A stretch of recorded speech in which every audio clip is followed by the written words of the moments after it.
Hello, my name is Wendy Humble, and I am part of a wonderful development team at AMFUND that has the honor to work with some amazing organizations all across the country that are making a huge difference in their communities.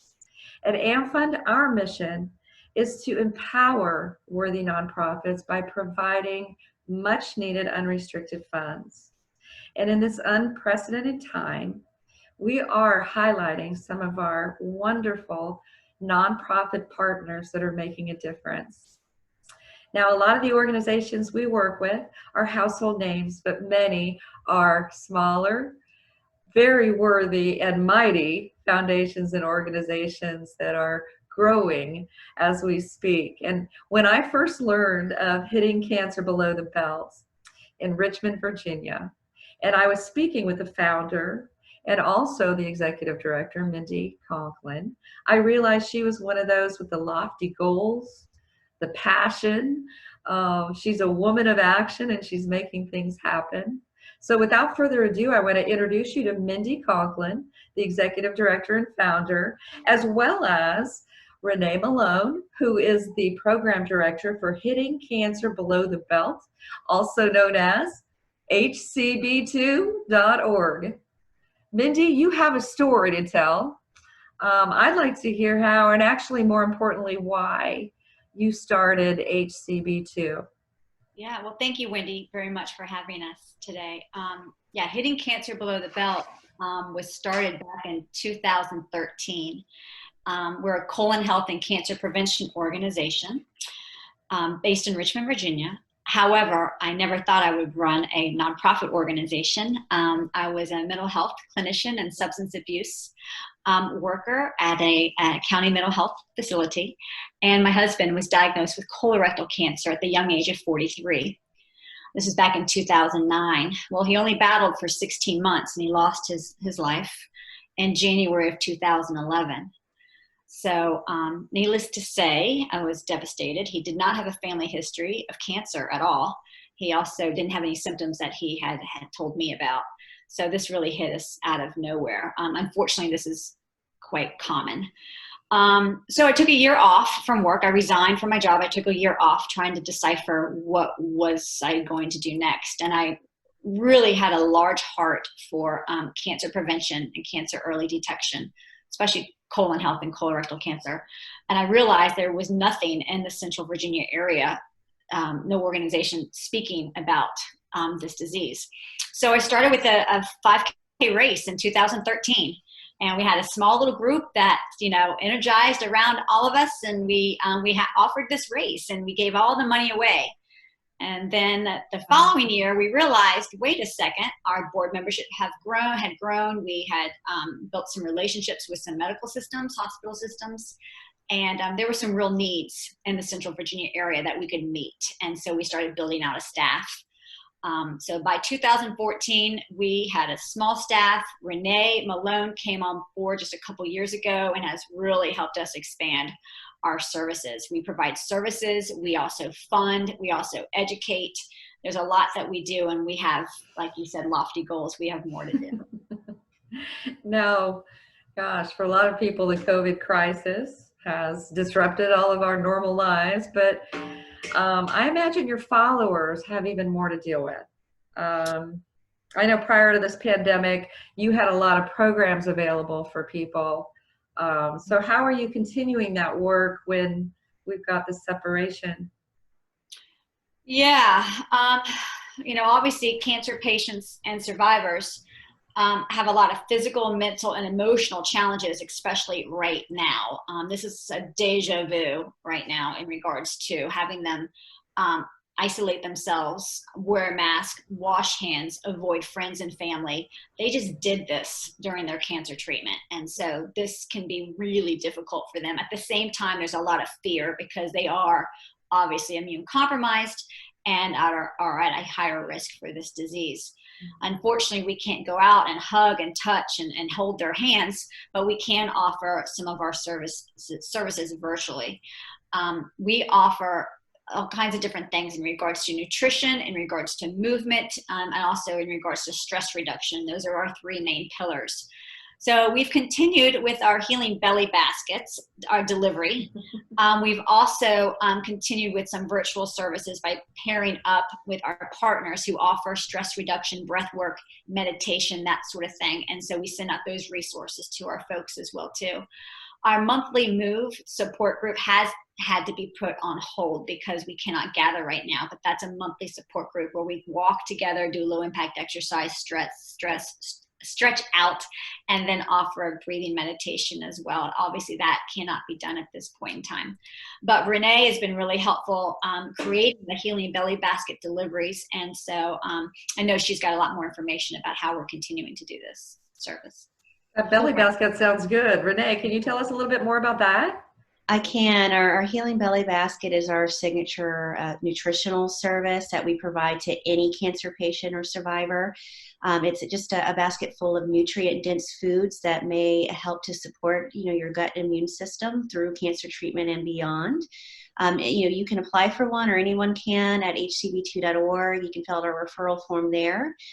We then are still continuing to deliver the baskets despite COVID, but instead of our face-to-face educational session, we're calling in. We make sure that they get the basket, and then we answer any questions or concerns that they may have and go through each item and how beneficial those foods may be to their health. And so, as well as downloading or reaching out to request a Healing Belly Basket, you can download our anti-inflammatory grocery list that's available to anyone, which does include a list of those foods as well as many more. So encouraging people to keep up their health, their nutrition is super important. What else would you suggest is the most important thing right now to be aware of as a supportive service for your people? Yeah, I mean, not only are we trying to provide them with, real resources that they need, such as CDC guidelines, helping them make sure that they are having, continuing their conversations with their doctors, keeping up with their screenings if need be. We send out information about healthy food box deliveries, free apps for meditational apps, that sort of thing. But at the same time, we're very mindful not to add to the noise. I know that all of us have an inbox of all kinds of upcoming webinars and upcoming sessions, and read this article, and it's a lot. And so we also try not to add to the noise, but just to make sure that they know that we see them, and we can identify with what they're going through, and to make sure that they know that we're here and we're not going anywhere. So to provide some kind of structure and normalcy I think is also really important, but also being mindful about how much we actually are sending out. So now we've all been learning how to cope as organizations. How are you coping as an organization? Are you still having your meetings? What is your board really concerned about right now and talking about? Yeah, our board meetings have continued. Our event committee meetings have also continued. We have an advisory council meeting coming up, and that's all via Zoom. So everyone's on Zoom these days, and that's how we are also meeting as well. Since we are a nonprofit and we're not a restaurant who relies on folks coming through the doors every day to keep us afloat, we are okay for 2020. So obviously, we're talking about certain events that are coming up, but truly the board is thinking more 2021 and more 2022, because this is the year to actually create some funding streams to help support our programs in the coming years. And so we are fine and we're here, but everyone will take a hit, and so we're just trying to minimize the damage that potentially could be done in the coming years. So that's primarily what we're talking about. Right. And on a positive note, your largest event is not your typical gala. It's actually coming up in June, and it follows to your whole story, starting with the run. It's called the Boxer Brief Stay Away 5K. It used to be the Boxer Brief 5K. Now it's Stay Away 5K. Explain that. Yeah, it's not very inviting title, is it? But that's kind of what we need to do these days is to be mindful and practice that physical distancing. So we decided not to reschedule. We decided not to cancel, but our event is always 2 weeks after Memorial Day weekend. So that falls on June 6th this year. So we're having it, except it is going to be a virtual, shared experience, virtual online experience. So it's called the Stay Away 5K on the weekend. That we're doing it the whole weekend, June 6th and June 7th. The beautiful thing about this, and I'm finding out, is that folks that are registering for the Stay Away 5K are coming from New Hampshire, they're coming from Vermont, they're coming from all over, not just the Central Virginia area or surrounding states. And so we get to actually bring colorectal cancer awareness to their own neighborhoods, to their neck of the woods, which is really exciting. There's some opportunities there. Because if we don't talk about this disease, we are going to have, potential continual issues with diagnosis and loss of life. This disease cannot be buried. We cannot keep it silent. We've got to go ahead and break down those myths and those misconceptions about the disease, because that's what stops people from screening. So we're having it, we're on, but it's going to be, basically a 5K event that is going to adhere to state and local guidelines, and we'll be safe, but we'll be moving and grooving that weekend. June That's 6th. awesome. That's awesome. And then we also, you and I have been talking about, and Renee have been talking about an event in November, and hopefully by then we'll all be able to gather and see each other face to face. Tell me a little bit about that. Probably Renee, you know a little bit more about that on the planning side. Oh, well, that's our Blue Jean Bash. It's just a night where we all come together to shine a light on colorectal cancer and also celebrate our year-end accomplishments. Last year, we traveled over 1,000 miles to deliver colorectal cancer education to communities across the entire state of Virginia. We provided about $3,000 worth of nutrition to cancer patients and survivors through our Healing Belly Basket. And we screened nearly 1,000 folks in the medically uninsured and uninsured communities with our in-home colorectal cancer screening tools. So we've been working hard, and despite COVID, we're still working. And in addition to that, we've also done some mass media, television commercials on colorectal cancer screening, as well as just raising awareness about the number 2 killer in this country, and reached last year about 205,000 households. So we continue Wow. to work off of those accomplishments this year. That's excellent. Thank you both for sharing your organization's important work with our Facebook family and our friends today. If someone wants information, remind them how they get a hold of you. I know your boxer brief, if they wanted to see more about that.